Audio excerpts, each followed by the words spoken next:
কেমন আছো সবাই? Welcome to a new vlog. So last ভ্লগে তোমাদেরকে আমি দেখিয়েছিলাম তো আমরা গ্লাস ব্রিজে গেছিলাম, তো সেইটাই ছিল লাস্ট। আর তোমাদেরকে বলেছিলাম নেক্সট পার্টে কোথায় ঘুরলাম রাজগিরে, সেটা তোমাদের সামনে নিয়ে আসবো। তো here it is. So enjoy today's vlog. बहुत दौड़ से बैठना पड़ता है। हाँ, उसके बाद हाँ। लॉक करना पड़ता है, अपने आप करना पड़ता है। जितना भी ये जॉइंट है ना, पोल पोल पे जो होता है हाँ। वाइब्रेशन, वो मजा आता চলে এসছি। है। उसका अलग एक मजा ये वाला हम पहले कश्मीर में घुमा था, अच्छा, ये वाला ना। गुलमर्ग में। हाँ, गोलमाल। उसको वहाँ पर बोलते हैं गंडोला। कंडोला। আমরা নিউমার্গে করিনি, আমরা করিনি। এখন আমরা যাচ্ছি শান্তি স্তূপ, যেটা কিনা রাজগিরেই আছে।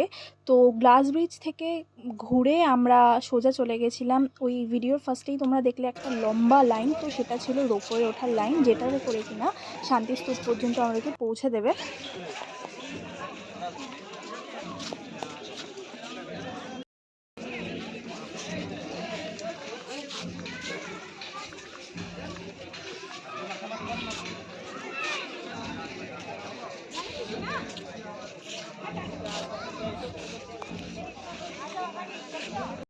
সো এখন এখানে সবাই ফটোগ্রাফি করছে, আমরা শান্তিস্তূপের ওখান থেকে অনেকটাই নিচে নেমে এসেছি, আমি ভিডিওগ্রাফি করছি। দাঁড়িয়ে যাও, আর পাচ্ছি না আমি। ফটো তুলতে গিয়ে এত ঝুঁকি পোয়াতে হবে ভাবতে পারিনি। দাঁড়াও দাঁড়াও। আজকে আমাদের ঘোরার শেষ দিন। রাজগিরে ছিল আমাদের লাস্ট ট্রিপ। আমরা এখন বেরিয়ে যাচ্ছি রাজগীর থেকে, যাব কলকাতা, ব্যাক টু হোম। তো যা ব্লগ ছিল আজকে এখানেই করবো এন্ড। ঘোরার ব্লগ আপাতত এখানেই এন্ড হয়ে গেল। তো এখন আমাদের গাড়ি বাইরে আছে, লাগেজ কিছুটা কিছুটা ওপরে রয়েছে, সেগুলো কিছুটা কিছুটা গাড়িতে ঢুকবে আরও লাগেজ। রাজগিরে প্রচুর ভালো ঘোরা, খাওয়া দাওয়া সব কিছু ভালোভাবে হয়েছে, পুরো ঘোরাটাই ভালো হয়েছে। বাট বেস্ট যেটা ছিল আমার রাজগীরটা লেগেছে, প্রথমে বেনারসটা লেগেছে। তো চলো, একটু মন খারাপ হচ্ছে, আমার ভালো লাগছে, বাড়িতে ফিরবো অনেকদিন বাদে আবার কলকাতা। আর মানে আমি যতটা পেরেছি দেখানোর চেষ্টা করেছি, কিন্তু অনেক জায়গায় ক্যামেরা অ্যালাউ ছিল না। সো দেখা যাক, এবার বাড়ির পথে যাওয়া যাক, চলো।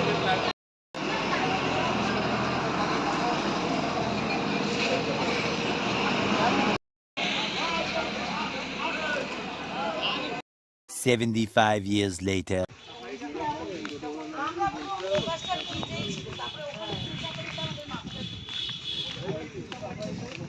প্ল্যানিং ছিল আমরা যাবো ডিরেক্ট কলকাতা, কিন্তু আমরা বাঙালি, আমরা আবার চলে এসেছি ঘুরতে। যাওয়ার কথাও লাস্টবার নালন্দা বিশ্ববিদ্যালয় এগুলো বাকি ছিল।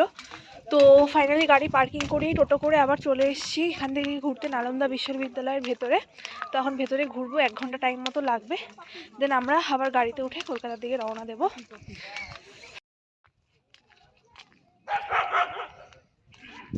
এখান দিয়ে একটা ছবি তোলো, এখান দিয়ে ভালো ভিউ আসবে। এই জায়গাটাতে এটা পিছনে পড়বে। সো যেমন বলা তেমন কাজ, আমাদের ঘুরতে ঘুরতে ঠিক 1 ঘন্টা টাইমই লেগেছিল। আমরা বেরিয়েছি আর মানে রাতের বেলা হয়ে গেছিলো। তো ফাইনালি একবারে রাতের ডিনারটা করেছিলাম আমরা একটা পাঞ্জাবি রেস্টুরেন্টে, যেখানকার খাবারগুলো কিন্তু বেশ দারুণ ছিল।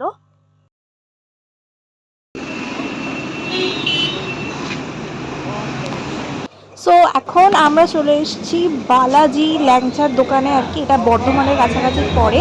এখানে দাদা আমাদের সব অর্ডারগুলোকে পার্সেল করছে, কাকিমার অর্ডারটা বলছে, আর আমি আমারটা এসে আগেই বলে দিয়েছি। তো সেগুলোই ওরা প্যাকিং করছে এখন, এগুলো নিয়ে সোজা আবার গাড়িতে উঠে রওনা দেবো।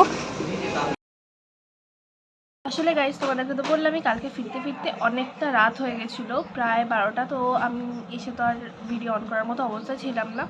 এখন বাজে 11:30, সরি 11:15 বাজে। আমি বেরিয়েছিলাম, আর আমাদের এখানে পেটাই পরোটাটা খুব ভালো ভাজে, নতুন রিসেন্ট দোকানটা খুলেছে, তো আমি তার জন্য নিয়ে এলাম এখান থেকে পেটাই পরোটা। তার সঙ্গে আমি এনেছিলাম মিয়ামোরের পেস্ট্রি, যেটা আমার খুবই ফেভারিট। তো এটা কমপ্লিট করি, দেখি কতক্ষণে কমপ্লিট হয় খাবারটা। দিয়ে যাবো এখন স্নানে, তারপরে কাজ নিয়ে বসে দুপুরে কি করা যায় প্রিপারেশন সেটা দেখতে হবে। সো চলো। এই সব জিনিসে আমার সবথেকে ভালো যে জিনিসটা লাগে আর কি, সেটা হচ্ছে কি এই সবুজ চাটনিটা ওদের, যেটা তরকারির উপর দিয়ে হালকা করে ছড়িয়ে দেয়, বেশ টক টক লাগে, জমিয়ে দেয় একেবারে।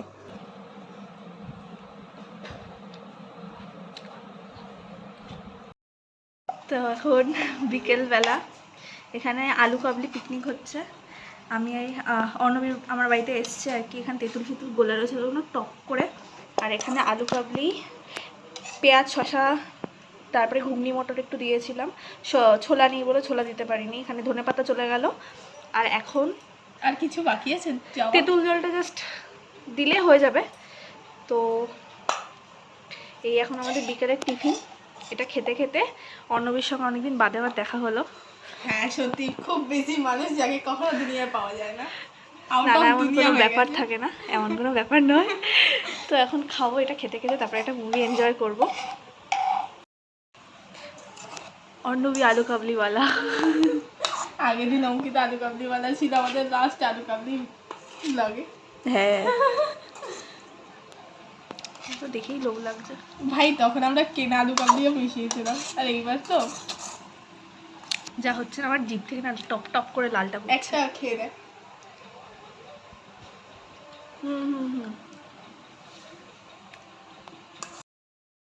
সো গাইজ, অর্ণবী চলে গেছে, প্রায় অনেকক্ষণই হয়ে গেছে। তো এখন আমি রেডি হচ্ছি আমার রাতের ডিনারটা তৈরি করব বলে। তো রাতের ডিনারে আজকে আমি করব ফ্রাইড রাইস আর প্রন মাঞ্চুরিয়ান। প্রন মাঞ্চুরিয়ান হচ্ছে গিয়ে আমি একটু নতুন অন্যরকমভাবেই করব, যেহেতু আমি চিকেন খাই না। তো এইসব চিংড়ি মাছ, তারপরে বিভিন্ন ধরনের মাছ দিয়ে এরকম টাইপের কিছু নতুন টাইপের করার চেষ্টা করি। তো যাই হোক, সেটাই রেসিপিটা তোমাদের সঙ্গে শেয়ার করবো। প্রন মাঞ্চুরিয়ানটা, ফ্রাইড রাইসটা একটু অন্যভাবে করি, বাট ফ্রাইড রাইসটা আজকে শেয়ার করছি না। ফ্রাইড রাইসটা অন্য কোনো ভিডিওতে তোমাদেরকে দেখাবো, বাট প্রন মাঞ্চুরিয়ানটা করতে কী কী লাগছে আগে সেটা দেখে নাও। তো এখানে চিংড়ি মাছ 450 কি 400 গ্রাম আছে। এটাকে আমি ভালো করে পরিষ্কার করে বেছে ধুয়ে এটাকে একদম পেস্ট করে নিয়েছি, দেখতে পাচ্ছ। আর এখানে পেঁয়াজ রয়েছে, লঙ্কা কুচি রয়েছে, আরও কিছু কিছু জিনিস এর মধ্যে যাবে। আর এখানে ফ্রাইড রাইসের জন্য আলাদা করে জিনিসপত্র আমি কেটে রেখে দিয়েছি। আর এখানে কড়াই বসিয়ে দিয়েছি, কড়াইতে তেল দেবো। তো এখন পেঁয়াজ আর লঙ্কাটা দিয়ে দিয়েছি অলরেডি। আর এখানে এখন যাবে রসুন কুচি।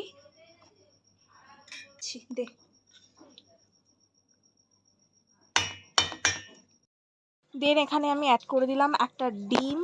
আর এরপরে চলে যাবে এর মধ্যে পরিমাণ মতো কর্নফ্লাওয়ারটা তোমাদের নিজেদের আন্দাজের মতো দিও, যতটা চিংড়ি মাছ হবে ততটাই। তো তারপরে ভালো করে মেখে ঝুঁকে নেওয়ার পর আমি এখানে দিয়ে দিলাম হচ্ছে গিয়ে আদা বাটা, কারণ এটা আমি আগে দিতে ভুলে গেছিলাম। আর এরপরে চলে যাচ্ছে ব্ল্যাক পেপার, স্বাদ অনুযায়ী নুন, সোয়া সস, কারণ চাইনিজ রেসিপিতে সোয়া সসটা কিন্তু মাস্ট। যাই হোক, মেখে ঝুঁকে এরপর তেলের মধ্যে আমি একে একে বড়ার মতো আকার করে ছেড়ে দিলাম। এগুলো ভালো করে ভাজা ভাজা হবে, গোল্ডেন ব্রাউন হয়ে যাবে। তো তারপরে তুলে দেবো এটাকে আমি। তারপর ওই কড়াইতেই আমি আলাদা একটা তেল দিয়ে রসুন কুচি আর কাঁচা লঙ্কা কুচি দিয়ে ভালো করে সেটাকে একটু ভেজে নিলাম। যেই রসুনের কাঁচা গন্ধটা কেটে গেল, ওর মধ্যে চলে গেল ক্যাপসিকাম, পেঁয়াজ। এই দুটোকে এবার ভালো করে সটে করতে হবে। ক্যাপসিকাম পেঁয়াজটা সটে হয়ে যাওয়ার পরে এর মধ্যে চলে যাবে শেজওয়ান চাটনি, এটা আমি দিয়ে দিলাম। ভিনিগার চলে গেল, চিলি সস চলে গেল, রেড চিলি সস আর কি যেটা। তারপরে এগেইন আমাদের সয়া সস আর টমেটো সস একটু বেশি দিয়েছি, আমার ভাল লাগে তাই। আর তারপরে স্বাদ অনুযায়ী নুন, ব্ল্যাক পেপার। আর এর মধ্যে আমি আরেকটা সিক্রেট ইনগ্রিডিয়েন্ট দিয়েছি, সেটা হচ্ছে কি চিলি চিকেন মশলা, যেটা আর কি খুব টেস্টটা ভালো আসে। পর ভেজে রাখা বড়াগুলোকে অ্যাড করে হালকা নাড়িয়ে কর্নফ্লাওয়ার গোলা জল দিয়ে ভালো করে ফুটিয়ে নিলেই রেডি আমাদের প্রন মাঞ্চুরিয়ান। একটু পরে ডিনারটা নিয়ে বসবো। এখন বাজে হচ্ছে গিয়ে রাত 11:30। আমাদের খেতে খেতে প্রচুর রাত হয়, আমরা প্রচুর লেট করে রাতে ডিনারটা করি। আর এই কদিন তো রুটিনটা আরও বেশি বিগড়ে গেছে। তো যাই হোক, আর ভিডিওটা যদি ভালো লাগে থাকে একবার লাইক করে দিও প্লিজ, কারণ আমি মানে বুঝতে পারছি যে আমি ডেইলি রুটিনে ভিডিও আমি কোনোদিনই ছাড়তাম না। আমি অনেক দিন বাদে বাদে এই গ্যাপে ভিডিও ছাড়ি, বাট এটা একটু অতিরিক্ত গ্যাপ হয়ে যাচ্ছে। আমি অতিরিক্ত গ্যাপে ভিডিও ছাড়ছি, যার জন্য আমি বুঝতে পারছি না ভিডিও ভিউজ কমে যাচ্ছে অ্যাজ ইউজুয়াল। তো ভিডিওটা করছি এখানেই এন্ড। আবার দেখা হবে নেক্সট ভিডিও নিয়ে। সো চলো, ততক্ষণের জন্য সবাইকে টাটা।